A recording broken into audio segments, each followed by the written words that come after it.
Hello class 3rd and welcome to English class. In our last video we have read the poem from English literature that is Field Daisy. वो जो poem थी वो है एक flower के बारे में, डेज़ी फ्लावर के बारे में एंड वो कह रहा है कि मैं स्प्रिंग सीज़न में खिलता हूँ और मेरे जो पेटल्स हैं वो उसने उसे अपने पेटल्स को वाइट और येलो कलर की हैट से कंपेयर किया है and it is addressing a girl Mary.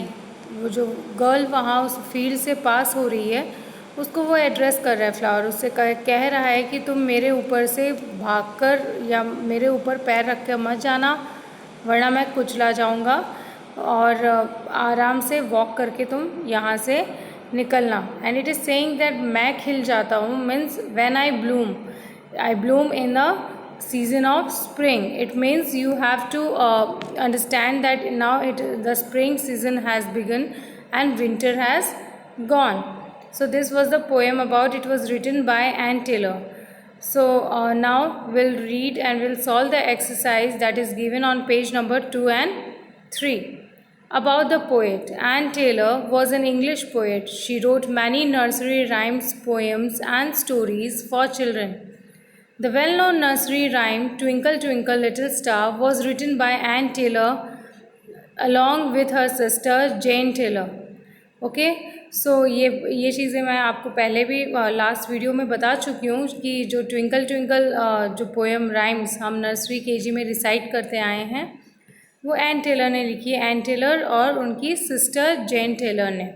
Okay and इनकी जो पोएम है ये मोस्टली नर्सरी राइम्स होती थी या छोटे बच्चों के लिए स्टोरीज़ वगैरह ये लिखते थे. Okay now let's read out the meanings. Meadows, a field covered in grass specially used for hay. मतलब हरे भरे घास से भरा हुआ मैदान. हे मीन्स हे इज़ मतलब वो घास फूस जो आप चारा जो आप गाय वगैरह को खिलाते हो. Okay Stalk is a stem. Okay. Tender, young and fresh. So tender को हम soft भी बोल सकते हैं और उसका दूसरा meaning young and fresh. Then tread means to walk. Okay. Lowly, simple and ordinary.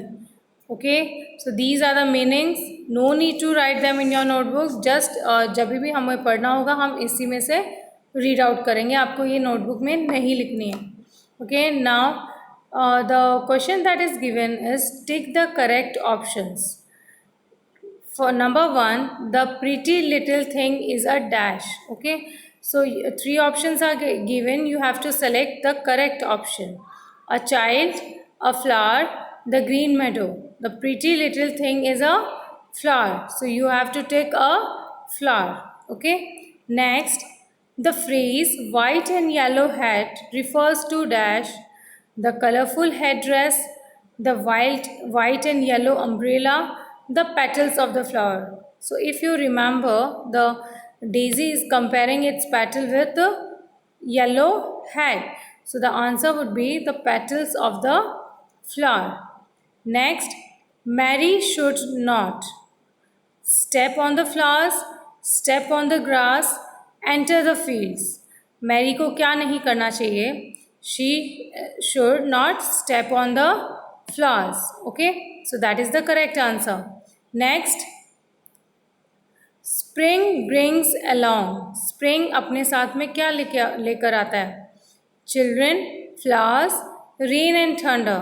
So it brings flowers along with it. So the answer is flowers. Okay. Now spring comes after winter. Which line tells you this?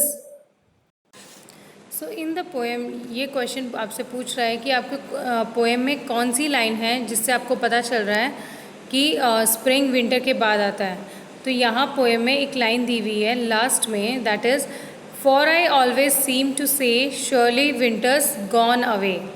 So इस line से ये हमें पता चल रहा है कि winter चला गया और स्प्रिंग सीजन आ चुका है. Okay next, the word spring rhymes with a thing. Find and write any 2 pairs of rhyming words from the poem. So rhyming words you all know जिनमें एक जैसा साउंड होता है, those are rhyming words. So we have to find out. Generally जो poems होती है हमारी, उनमें राइमिंग वर्ड्स यूज़ किए जाते हैं. ओके, सो इनमें जो पोएम में कौन कौन से राइमिंग वर्ड्स हैं वो हम यहाँ लिखेंगे. एक तो राइमिंग वर्ड है इसमें found, and the other one is ground. Okay, so number a blank में आप लिखेंगे found and ground. And the next rhyming word is flat and hat. Okay, so these both are rhyming words. You have to fill all these things in your book only. Don't write it in notebook. Okay, next question number 2. Find the names of 4 seasons in this word search. Look for the words from left to right and top to bottom. So here a word grid is given. ये जो इस तरह से जो बहुत सारे alphabets का एक बॉक्स बना होता है, इसे वर्ड ग्रिड कहा जाता है. ओके, सो यहाँ पर आपने ये कई बार सॉल्व भी किए होंगे. यहाँ बहुत सारे वर्ड्स होते हैं, मिक्सअप होते हैं, और हमें उन्हें फाइंड आउट करना पड़ता है. तो इस वर्ड ग्रिड में सीजन्स के नेम हैं, और वो जो मैंने ऑलरेडी आपके लिए मार्क कर रखे हैं.